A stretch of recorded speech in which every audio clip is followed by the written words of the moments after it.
Welcome to the Rotary Club of North Texas, the E Club of North Texas. It's our weekly meeting. Welcome everyone, and I just want to let Glenn know a lot of our members do the video. That's why they joined this club, because they're speakers like us, and they can't be physically there. I'm gonna let Linda do the invocation, and David will do the pledge. So Linda. Okay. As we gather here today as members of Rotary, we pray that we are ever mindful of opportunities to render our service to fellow citizens and into our community, keeping in mind always the enduring values of life, exerting our efforts in those areas and on those things upon which future generations can build with confidence. Let us continue to strive to make a better world. Amen. That was very nice. I like that one. David, do you want to do the pledge? If you will join me in the pledge, I pledge allegiance to the flag of Of the United States of America, to the republic for which it stands, one nation, under God, indivisible, with liberty and justice for all. Okay, so I'll start with, we had a meeting yesterday. They started meetings with the E-Club presidents, and they had one last night. And basically the topic last night was fundraising. And so I was going to see if there's any ideas. I mean, I offered to do a 4-hour reading class and donate my 4 hours and use it for a fundraiser if there's an interest. But is there any other ideas or suggestions for fundraisers that we might consider? Well, a couple of years ago, we had the wine tasting. That was pretty good for the group that was there. We raised about $400. Okay. And that was very little effort. And I need to contact Larry to see if he's still doing those. But I thought maybe in November is as soon as probably would be the best time. Okay, okay, that would be I more know with that- David, when David's president. Right. And for right now, I don't sure what we could have. We had thought about doing a week sometime with a timeshare, but that would involve a lot of ticket sales. And I don't know that we did it once before and raised $1,600, but it has to be a certain time, and we were doing it in conjunction with the district conference in San Antonio. Okay.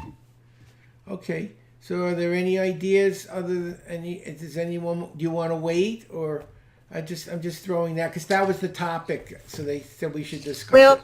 I don't know what we can really do between now and the end of the year. We have the district, well, this next weekend may get rained out on Challenge Air. The next weekend we're having our adoption awareness. Then in April, there's 2 weekends that are taken up, I think, with the assembly. And then right after that is a district conference. And then right after that, a lot of people like us will be heading over to Germany for the convention. Okay, then that answers. And the I don't question. know of anything that we can have that would, everybody's going to be stressed out, I think, on doing all this other stuff. Okay, Oh, and then West Prestonwood's having their clink and drink. And so that's another night that's taken. Okay. That's their wine tasting. And Okay. All right. Then I just brought it up because they said Yeah. we should. did they give any suggestions? Yeah. Next, they were doing some things in restaurants. They were doing some lotteries, like you suggested. So it wasn't anything like I thought super special. But the next meeting, they send us an email and we vote on it.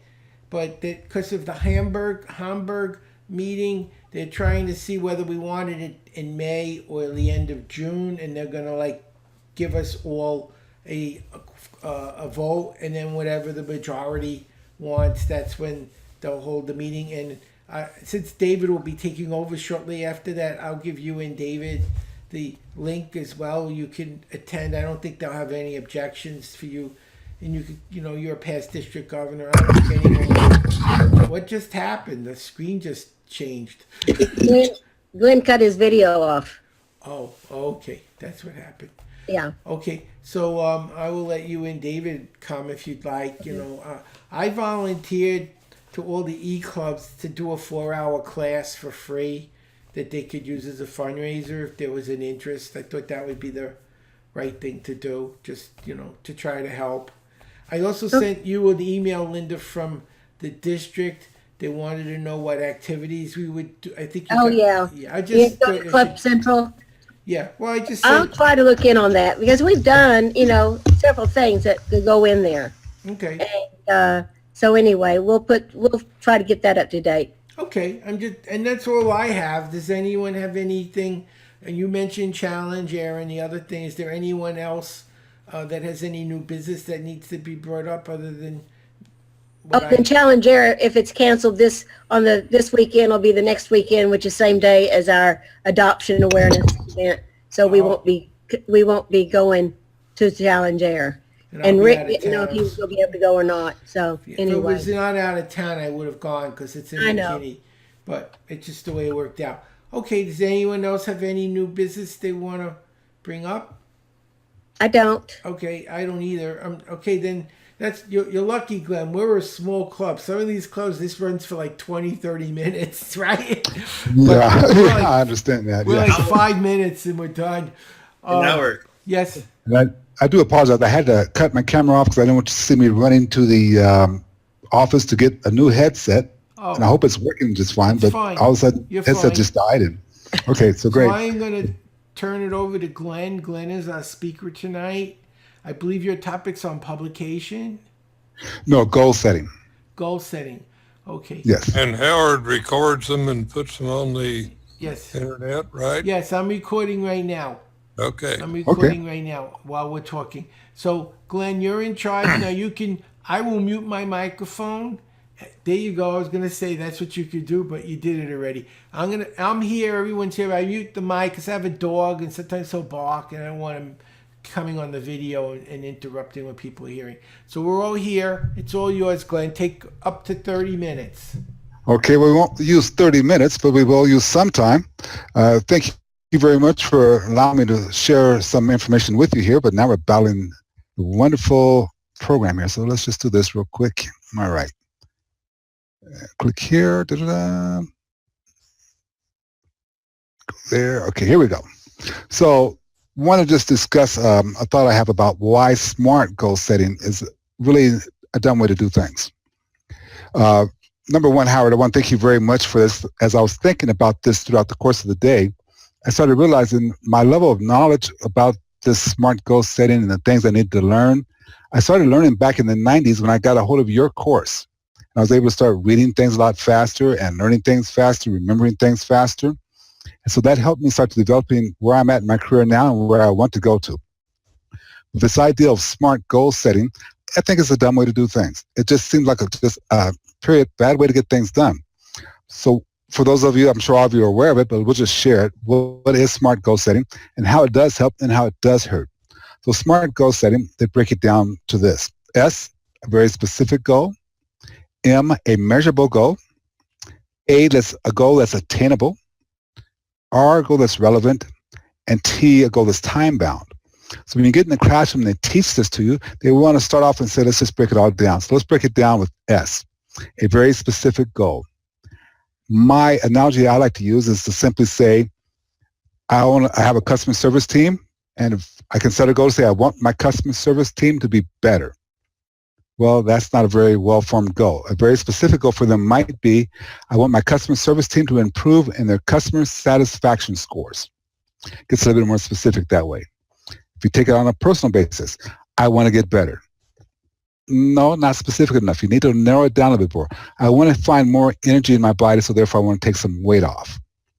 That makes that goal a little more specific because that energy will help me do better and I can have more energy. So you want to create a very specific goal. Their next step must be measured. So you must have a goal that is measurable. So you would say, for example, the customer service team. I want my customer service team to improve by 5% in their customer satisfaction scores. Put a measurement on there. I want to reduce my waist size by 2 inches. Put a measurement in there. So you have something to measure and shoot for. The third part of this SMART process is where we get into trouble. Alignment. Okay, A is for alignment. So it's alignment, agreed with, or agreed to. So what happens here is I suggest maybe you look at it if you're running your own team of people. Look at it. You have to be in line with what your company wants, what your board of directors wants, what your boss wants. What's the mission of the company? That all has to be aligned. It all has to be agreed with. So that's the A, the alignment or the agreed with. The next one is R for realistic or relevant. I would suggest you look at it from the perspective of the team you're creating the goal for. Your team, it has to be something that's realistic for them to get to, that's relevant to their job. So you have to set those goals in that way. Okay, and then the T is time. So when you look at the time, it's either time bound, a timeline, a timetable, or time revisited. A lot of people just use different words for that T, but what they're simply saying is I must set a deadline. So if you look at a properly formatted SMART goal setting process, what you're going to say to yourself is, I would like to have my customer service team improve their customer service scores by 5% by December 30th of this year. That would be a well-formatted goal if you have already gotten the approval of the people above you, that you're in alignment with them, and that your team is realistic and relevant for them. The challenge is this.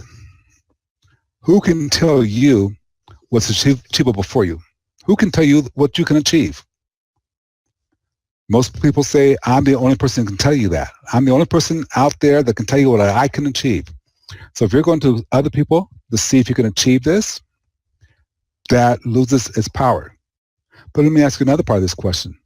Who can tell you if this goal is realistic or relevant for you? Who can tell you that? Again, most folks say, I'm the only person who can tell you that. Well, guess what? I think you're wrong. I think you're wrong because I don't think anybody can tell you, not even yourself, can tell you what you can achieve, what you can attain, because you don't know. You have no idea what you can do. But if you start setting these soft goals like they have in SMART goal setting, what you're saying is, I'm going to set a goal that I know I can do. I'm going to set a goal that I know my team can make. And that's the challenge with this. We're setting goals to the lowest common denominator, what we know we can do. So when you look at that, that's wrong because you don't know what you're capable of doing. This country doesn't know what it's capable of doing.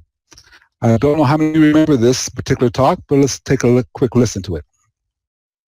Why some say the moon? Why choose this as our goal? And they may well ask, why climb the highest mountain? 35 years ago, why the Atlantic? Why does Christ Texas? We choose to go to the moon. We choose to go to the moon.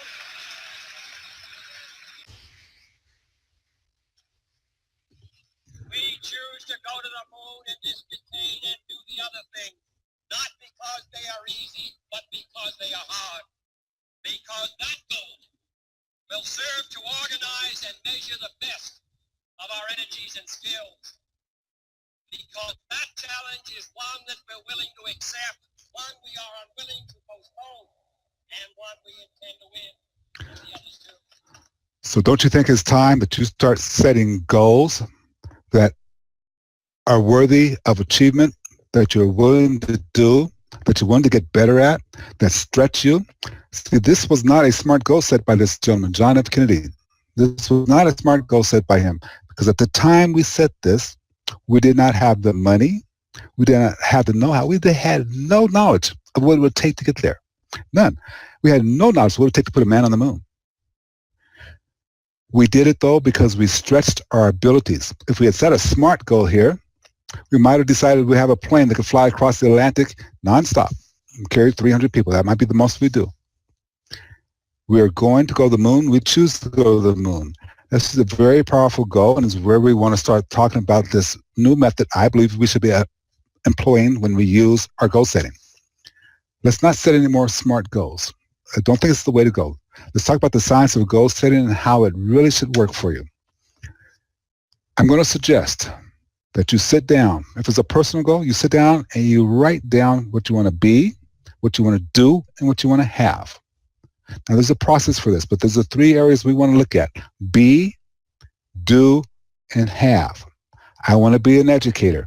I want to do a vacation. I want to have a new car. I want to have a new house.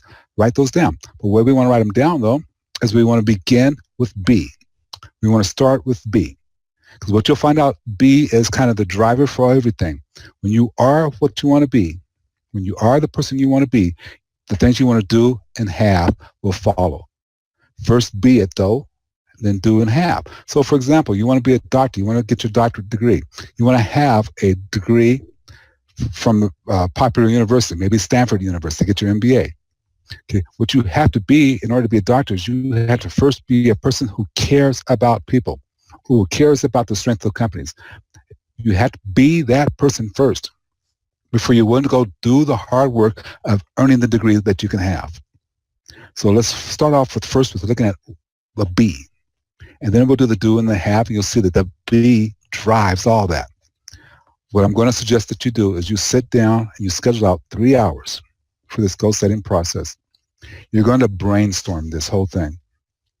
It says right in the middle there. It should say be in the middle. What do you want to be?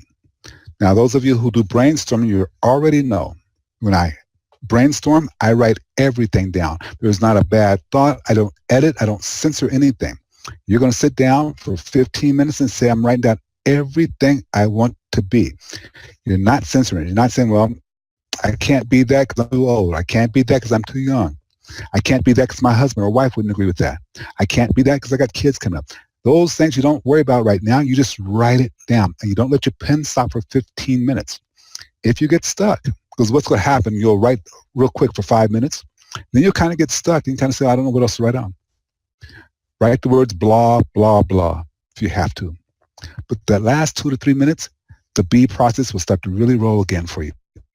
And you'll start getting more bees, and you start getting a little bit more defined, and you'll find yourself really enrolled in, this is what I really want to be. You finish that process, take a quick 5-minute break. Go get your glass of water. Clear your head out. Maybe walk outside, bring in some fresh air into your lungs. Come back, sit down, and do the exact same thing for the do. What do I want to do? I want to do a vacation. I want to be able to pay $400 a night for a hotel room. I want to do that vacation. Okay. I want to have that brand new car, or I want to have that house. You're going to do the exact same process, 15 minutes for do, take a break, 15 minutes for have, take a break. Do not edit again. Do not edit anything here. Just write it down and go for it. You'll find it really starting to work for you.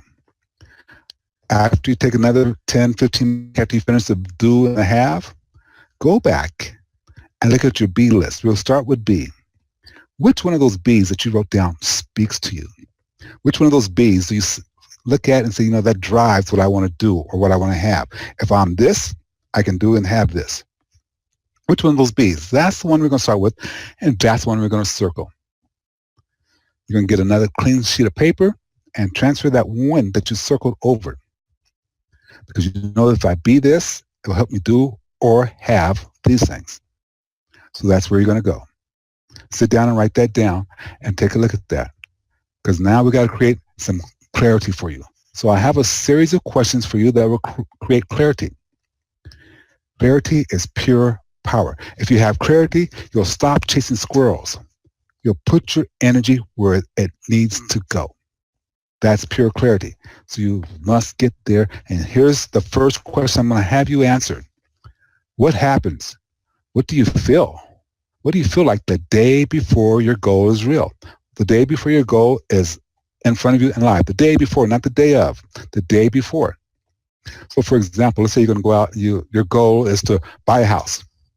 What do you have to do the day before, and how do you feel? So maybe you have to get every box labeled in your house and get it all set so the movers can come pick it up. They're going to be there in the morning. Maybe that's what you have to do. And you feel like, okay, I got to do all that. But also think about how you feel. Maybe, for example, you grew up in this neighborhood, but now you move into an entirely different neighborhood. How does that make you feel? Are you excited, happy, a little bit uncomfortable because you're changing? This needs to be written down. You need to take the time to do it. There should be at least 2 or 3 paragraphs. What has to happen that day, the day before your dream becomes real? What do you have to feel? How does it feel? So I'll give you an example. My ex-wife, she never grew up traveling. Well, I was fortunate and able to travel all over the world, but she never grew up traveling. She never took a cruise. It's just something she didn't do when she was growing up. It was my thought, okay, you know what? I'm going to put her on a cruise boat. Let's go on a cruise. So I wrote this out, but I knew the day before, because she's a super nervous traveler, that nervousness was going to lean over toward me. It could, get into my day as well. Because she's one of those travelers that make you go to Walgreens 10 times until you got the wrong thing each time, send you back to Walgreens and come back and say, I need a suitcase, I need room in your suitcase. All those things have to take place. All those things just makes you nervous. But because I wrote this down and had an idea what I was going to feel like that particular day, I was able to get my suitcase packed. I was able to make sure the mail was turned off. I was able to do the things I needed to do because it was what was to happen the day before. Critical. Write that down. Take a few minutes, 3, 4, maybe 5 paragraphs of what has to happen and how do you feel the day before. Then your next step is to go all the way back to what you have to do tomorrow. I mean, if you wrote this today, what do you have to do tomorrow to start your goal setting, to start this process? Maybe if there's, again, on the travel, maybe I need to get up in the morning and call a travel agent to figure out how much this is going to cost. I know how much money to save and how long it's going to take to save the money to get there. Maybe it's get airplane reservations. Maybe it's find the cruise ship I want. Whatever I have to do tomorrow to make that happen 6 months down the line or a year down the line, I'm going to figure that out tomorrow. I ask you, as you're thinking about your goals, do you have to do tomorrow or this evening to make those goals real? Okay. Next step. Next question. Your next question is, what do you have to do? What has to happen on the day of the trip? The day that your goal is real. The day you move into the house. What do you have to do? So maybe if you're moving in the house, maybe you got to go to the escrow office to pick up the keys. Then drive to the house, open up the doors to see your brand new house. How do you feel when that happens? You look into your house, it's all empty. There's no furniture in there. But now you realize I better go open up the windows to get some fresh air circulating through here. And at the same time you do that, you realize, hey, here's the moving van. And you have to watch the moving van, make sure they put everything in the right rooms and get it labeled. And then maybe you and your wife decide, hey, let's just do the bedroom today so we can take a nap. What do you have to do the day that the dream is real, the day that your goals are set? You need to write it down. Again, not in bullet points. Ladies and gentlemen, it's not a bullet point thing. You need to write it down and create the story in your own heart and mind. Write it down.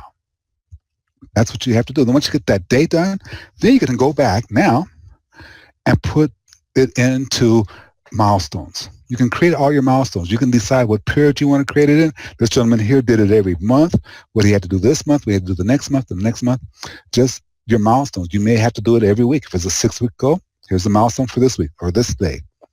Create your milestones only after you've done the first 3 parts.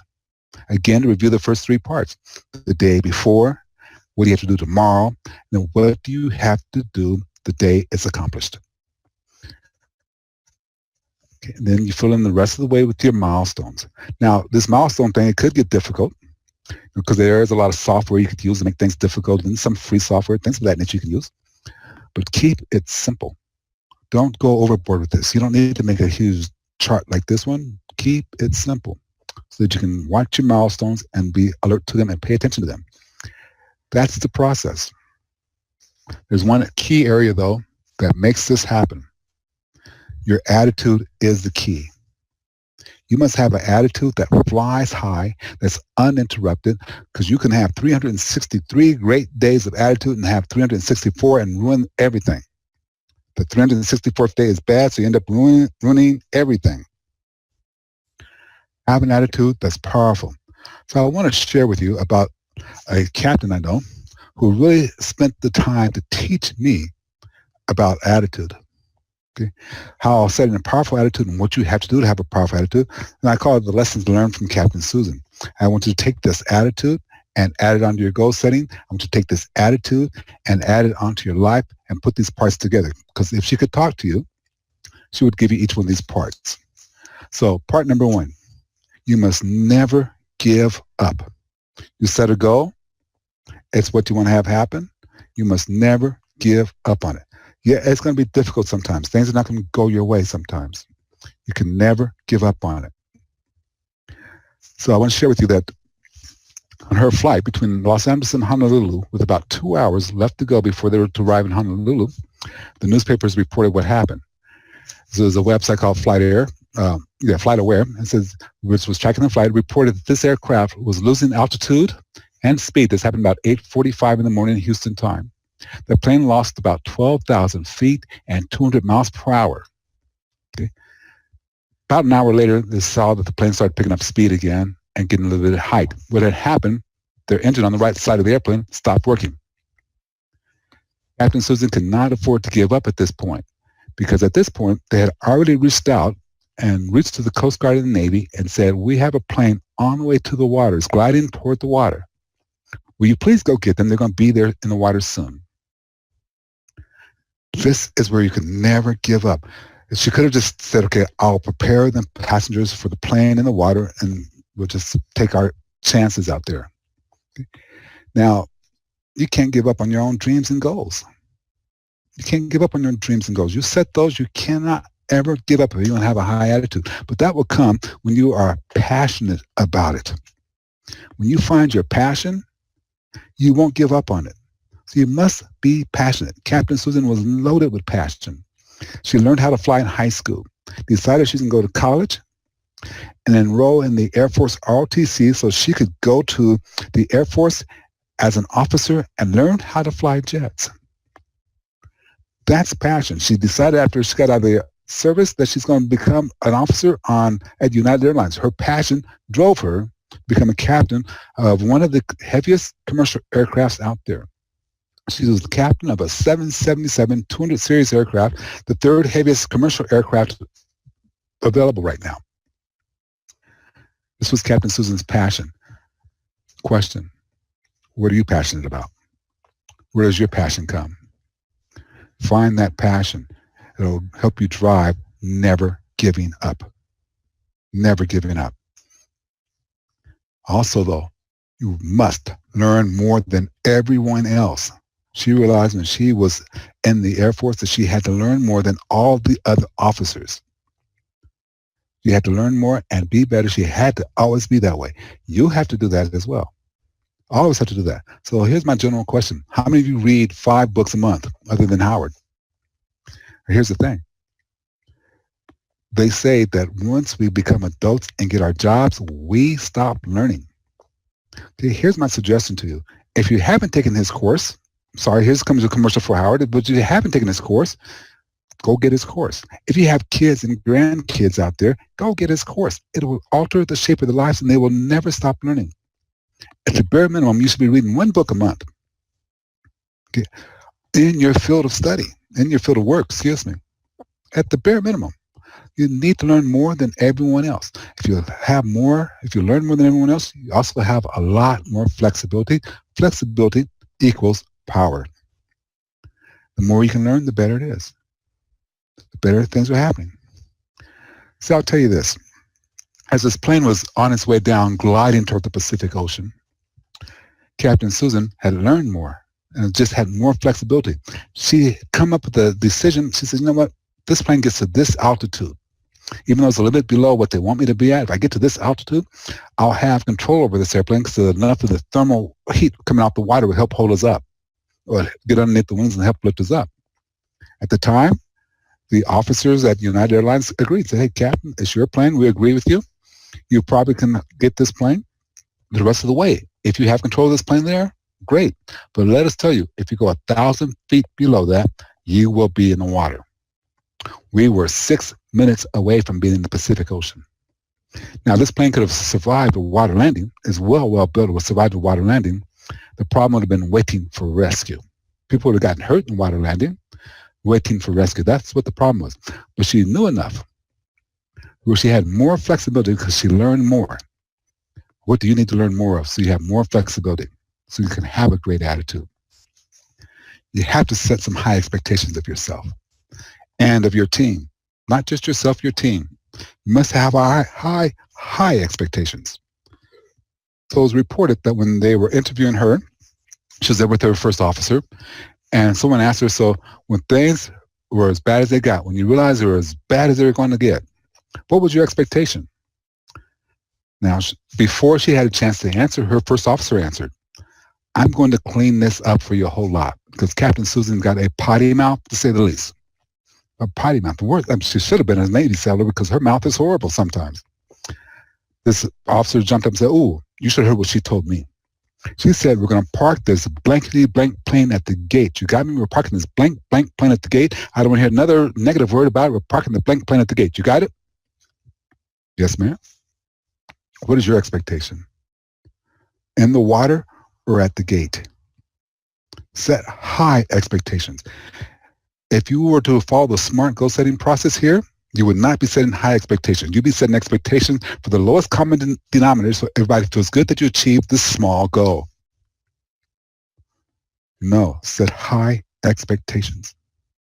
By the way, when she got control of this airplane and we were on our way and we started picking up a little bit more speed and getting a little bit higher, United Airlines reached out to Kona because we were diverted away from Honolulu.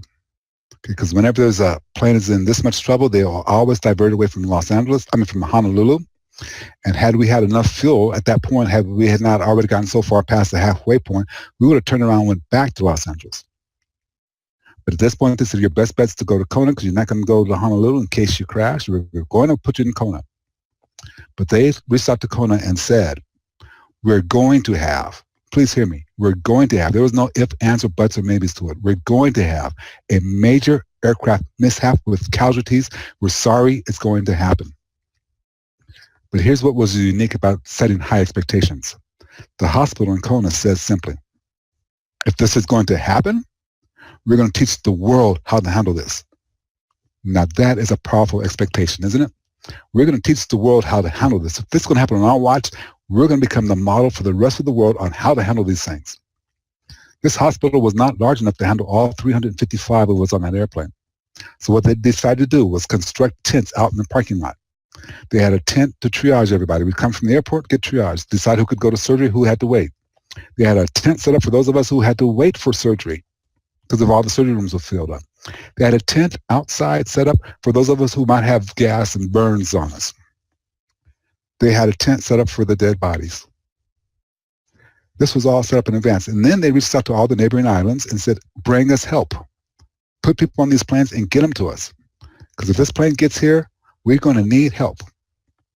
If this is going to happen, we're going to show the world how to behave. What a powerful expectation that was.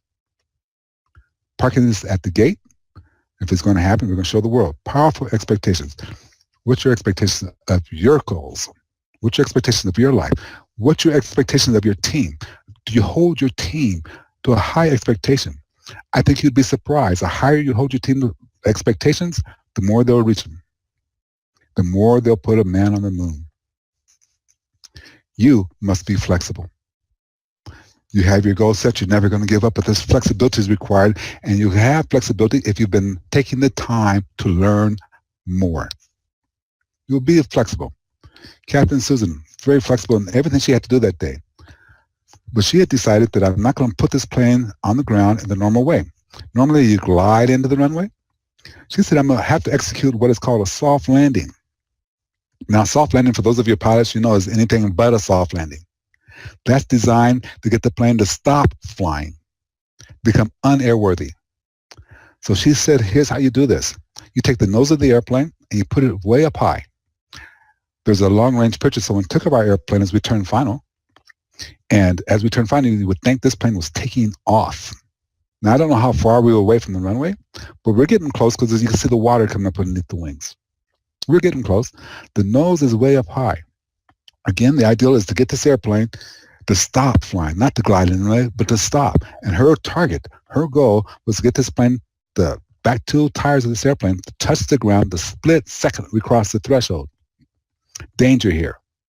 Should the tail of the airplane be a little bit lower than the wheels, the tail would hit the ground first, bouncing up, forcing the nose down. That plane would have exploded and we would have died on that end of the runway instead of the other end of the runway. United Airlines' expectation was that we would get to the runway, and if we were lucky enough, she'd slow this plane down, so when we went off the other side of the runway, there'd be less people to die. She said, no, I'm going to get every inch of this runway, and I'm going to put those two back tires down on the ground the split second we cross this threshold. The reason why I know she did this, because there's 4 news helicopters above us watching. Filmed the whole thing. You can see the puff of smoke with the 2 back tires touching the ground. I mean, that split second we cross that threshold. But here's what's interesting. This is where you have to know that you've learned more than everybody else. This is where you have to learn that you have a passion, and this is where you learn that you have to be flexible. In order for her to execute this landing, they had to put the nose up really high in the air, where they could no longer see the runway. She couldn't see her target anymore, but she had enough trust in what she knew. She had enough passion for what she was doing. She knew what she was doing. And she also knew that she was going to park it at the gate.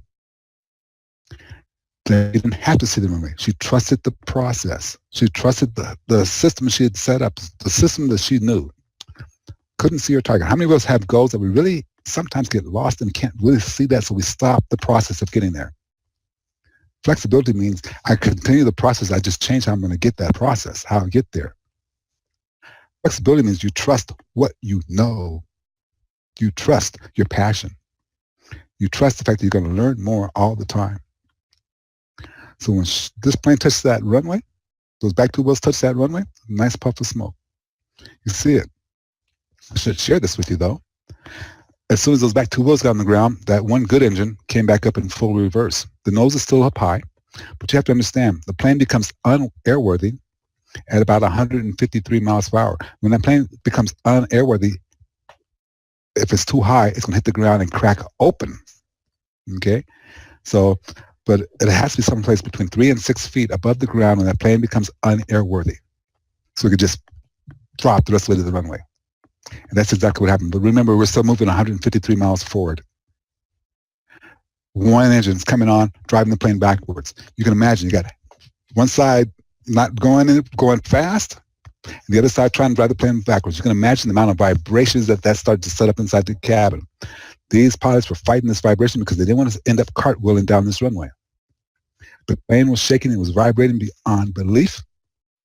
It was just probably one of the experiences in your life. But this plane was shaking, vibrating, and when the nose wheel finally touched the ground, the vibrating became so much worse. This overhead bin started to pop open a little bit here and there. People started screaming for help, for their creator to come help them. Not a great thing, but here's what I am. I'm a geek, so I decided to sit up out of my position and look out my window. And I noticed that every single taxiway we went by, there's a fire truck or ambulance or something sitting there. As soon as we go by them, they'd come on the runway and start chasing us down the runway. Notice I'm paying attention to that. Not doing what I was told to do. So when Captain Susan decided, okay, we're slow enough, I can put the brakes on, I'm sitting up. She locks these brakes. I mean, she doesn't just tap them down, she locks them. And what do? I go head first into the seat in front of me. I hit that seat so hard with my head. I remember sitting back up, rubbing my head and saying, you know what? I think I will listen from now on. I think I'll pay attention to what they say from now on. Usually I don't pay attention to any of them. Here was the strange thing about that. The next morning, I had a bruise across my waist where my seatbelt had caught me. Had I not had my seatbelt on, I likely would have went through the seat in front of me. That's the geek in me. Lesson learned. Listen to what they tell you to do. If these brakes are on, I felt like I could smell the brakes, but I know I could hear the thing scream. It just was chaotic on the airplane. But we were slowing down, and then all of a sudden, the brakes popped off. They just popped loose. Now, I knew at that moment that we were safe because she wouldn't have released those brakes if we still had a chance to go off the other edge. And we come to a slow stop. The plane stops. We're sitting there. By the way, you know how sometimes on TV and movies they show people applauding, saying, "Yay, good job, yay, good job." This airplane was ghostly quiet. Not a peep was heard. I don't think we even started talking for 30, 45 minutes after we got off the airplane. Not a peep was heard from anybody on that airplane. Ghostly quiet. While we sit there for a couple minutes. We sit there for a little bit. What was Captain Susan's target, though? She always kept her eyes on the target. Her target was to park the plane at the gate. That was her expectation. All of a sudden, the good engine comes back up. You hear that good engine coming back up, and we start moving. Now, we watched as the fire trucks pulled away from us. There was a picture in the newspaper where they showed there were still 3 fire trucks sat on our tail, just in case the brakes were still too hot. And we started moving. Took a left turn off the runway, went up the taxiway after another left turn, took a right turn and a left turn, and we're at the gate. She parked her plane at the gate. Funny story about this, though.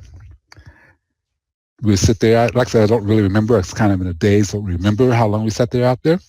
But she told me later on, about 6 months later, they actually had the nerve to bring out one of those little tow trucks to tow her into the gate. And she got on the intercom. She said, "You better move that thing out of my way, or I'll run the blank thing over. I'm parking my plane at the gate." I ask you, is that a powerful attitude or not? Here's the thing. Here's another part of this powerful attitude. You must take action. You must take massive action now. So all of you, pull out your cell phones right now. Pull them out right now. If you're sitting at your computer, get on your computer right now and schedule a time that you can do this 3-hour goal setting. Take massive action now. Please do that. Just please do that. Just knock that out of the ballpark right now. Take action now. Pull them out. Get them done. Schedule that out. The last thing she wants to bring to your attention is don't complain. Because you're no good to complain. She said she eventually had to tell her first officer, "We can't complain about this. I don't want to hear this anymore. We can't complain." But here's the truth. It's your fault anyway. It's your responsibility anyway. And here's what a lot of people don't like to hear. But you are 100% responsible. And that comes in 3 different parts, though. We don't like to hear that we're 100% responsible, but we are. 3 different parts. Part 1, you are responsible for what you do. There is no one else responsible for what you do. You're responsible for what you didn't do. You're responsible for what you didn't do. And thirdly, you're responsible for how you react. 3 separate parts that makes you 100% responsible. Had this plane not made it, it would have been her fault because it was something that she did, something she didn't do, or she reacted the wrong way. You're responsible for what you do. So don't complain. It's your fault anyway. Just get over it. I'm sorry. Let's talk some truth here. Just get over it. It's your fault anyway. One final thought, though, for you.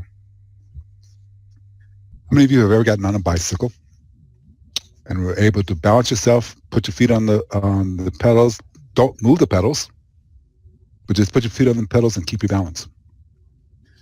Impossible, right? You're going to fall one way or the other because you're not moving. It's an issue of balance when it comes to goal setting. It's an issue of balance when it comes to your attitude. It's a pure issue of all those situations. You must have a direction. You must always be moving forward. You must have a direction. You must always be moving forward. You must have a goal, and you must take in massive action. I want to thank you for letting me share my thoughts with you on that. Let me give you back control here. Thank you. Thank you all. Very interesting. I enjoyed it. And I'm not hearing anybody. Oh, Right here. Okay. it was very Well, Howard was, interesting. he was talking I about enjoyed muted. Okay, he's still there. So. I really enjoyed it. Oh yeah, and very good. David probably enjoyed it a lot because he's an aircraft engineer, aeronautical engineer. Okay, so and they know that 777-200 series aircraft could easily withstand the water landing. It wouldn't crack open on the water landing if they did it, right? Well, I'm He's trying muted to too, unmute so. David. Yeah. David, where are you? I'm trying to unmute you. I don't know what happened to him. It won't unmute. I've muted him forever. He's morphed into some Yeah, kind of what? a dark shadow creature. Really? Yeah. David, where are you? Howard, see if you can unmute him. I could try. Let's see. He may not even be there. He's there. Yeah, I see it's him. moving. He's under a blanket or something. Yeah. I don't see the Okay. control for it. I don't know what happened. David, you're muted and we can't unmute you. Let's see. Well, that's probably his payback for his comment he made earlier, right? Right. Yeah. Can I set goals for him? There he is. I can see him. Oh, there he goes. All right, maybe I'm unmuted. Now, There you go. okay. I was just mentioning you might have enjoyed the narration on the plane, about the plane. I heard that. I've been down the escape slides on a airliner. That was a day flight I remember. Yeah, those incidents, they tend to change your life, don't they? When the cabin started filling with smoke, I thought, this is not good. But No, we it's were not. still on the ground, though. Nobody hurt. And that's always a good thing. I always tell people you have to think about stuff because people sometimes get fearful of flying after I tell that story, so you shouldn't.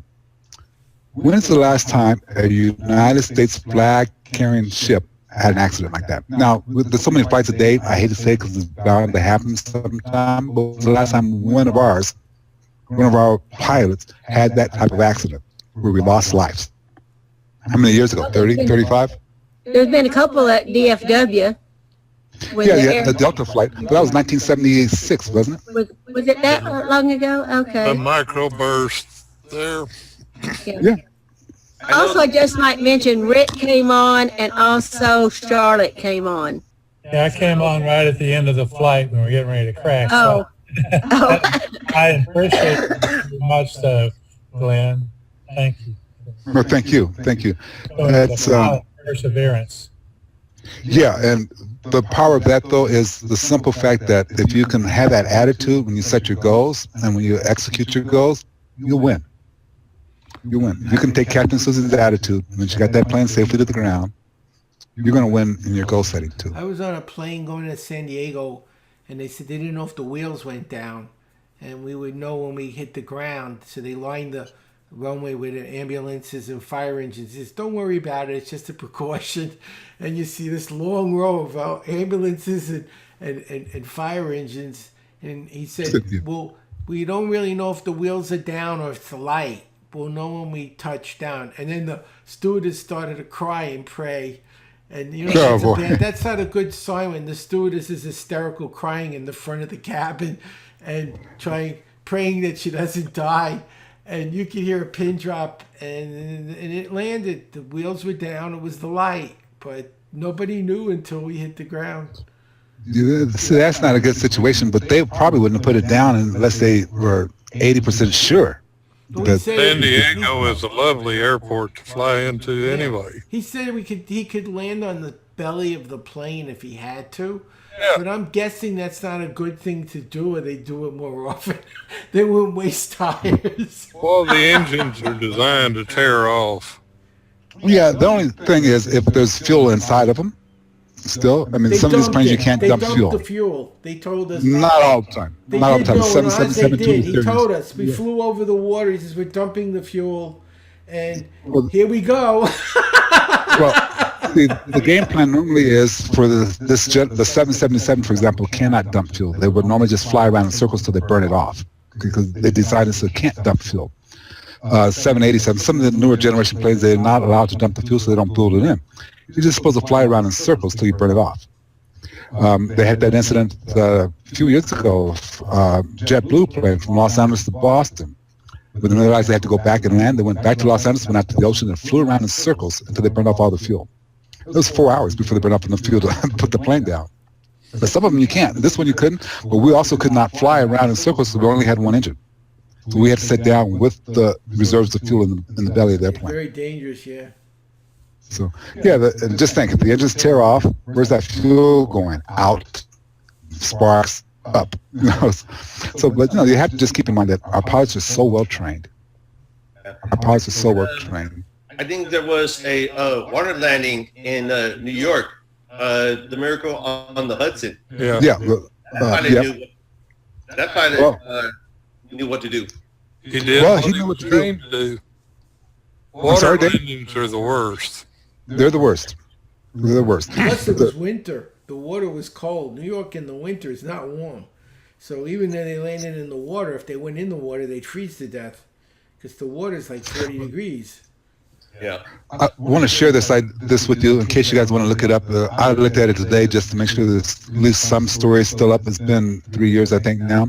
It was United Airlines flight number 641, July 24th, 2015. I think it's 2015. Well, we're talking about, almost 4 years now. It's July 24th. So the article's there. You can see the different articles. The videos are down. I don't know. They say they're archived, and you have to pay for the archive to see the videos. And like I said, there's 4 airplanes up there watching, but it was her attitude that put it all together. It's her attitude. Yeah. I think there was I like to fly except for one time. There was one time that I had to go to my doctor's to get some pills to fly. And that was when I first and that was when I first when I was going into my first duty station. It was Germany. I had to fly 8 days after 9/11. Oh, wow. So yeah, I had not gonna get killed on that one. That was not, yeah, I can understand that. I can understand that. Well, let's do our full. First, I want to thank Glenn for coming. And Glenn, send me your email. I'm at mrreader@msn.com. And, Yep, still have it. Mhm. And I will give you the information where I am in Bangkok. If we get a chance, maybe we could get together while we're both there. Yeah, have lunch or something. I'm Yeah. going to be in Sukhumvit. Is that? Do you know where that is? That's a big, long street. Yeah, it's a very long So, street. I'm at the Yeah. Hollow. So, and I actually, I'll be there too. I'll be on Soy 11, right off of Sukhumvit. I think I'm 20 Right off. or 22, somewhere in the. Oh, 20, okay. 20. So yeah, we're not that far apart. We can have breakfast or lunch. Yeah. You know, because we only have like one day in common there. It sounds like, but we can make it work. Okay. Okay, I just have one thing for Rick. If it's raining on Saturday, we will not have Challenge Air, but they're supposed to send out a message on Thursday. I talked to DeSoto Bill, and he's going to let us know also. But they would rearrange it for the day we're having adoption awareness, so David and I won't be able to attend. Okay. Okay, let's do our four-way test and sign off. The four-way test of the things we think, say, and do. First, is it the truth? Second, is it fair to all concerned? Third, will it build goodwill, better friendships? And fourth, will be beneficial to all concerned. And Glenn, you'd be welcome to join our club. We're always looking for members. He's a Rotarian already, and he's in the E-Club down in South Texas. Oh, okay. I've been talking to several people, and they're trying to start an E-Club, and I guess they have almost started it. He's been listening for several. You've already done it? No, we're still working on it. You're still working on it? Okay. Alita never did come back in, but tell her we missed her, and we'll maybe see her next week. And do you know who the speaker is next week? I sent you the page. I know, but do you know right offhand? I'll be gone for 2 weeks. Let me just check real fast on my. Yeah, check real fast what next week says. Okay, I gotta look on my sheet and let's see. I think this is where. And then I need to talk to you before you leave. Okay, let's see. What's today? Today. The 18th. Okay, glad. Next week No, is Derek Phillips, and the week after that is Vince Castillo. And I gave you the contact information and the email and the phone number because I'll be out of town. Do you know what Eric's topic is? No. I'm not Okay, sure. I'll give him a call. Okay. Well, have a great 2 meetings. I'll see you guys in 3 weeks, 4 weeks, something like Safe that. travels to you, Howard. Thanks. Safe again. travels. Bye, everyone. Have a great week. Bye. Okay, good night.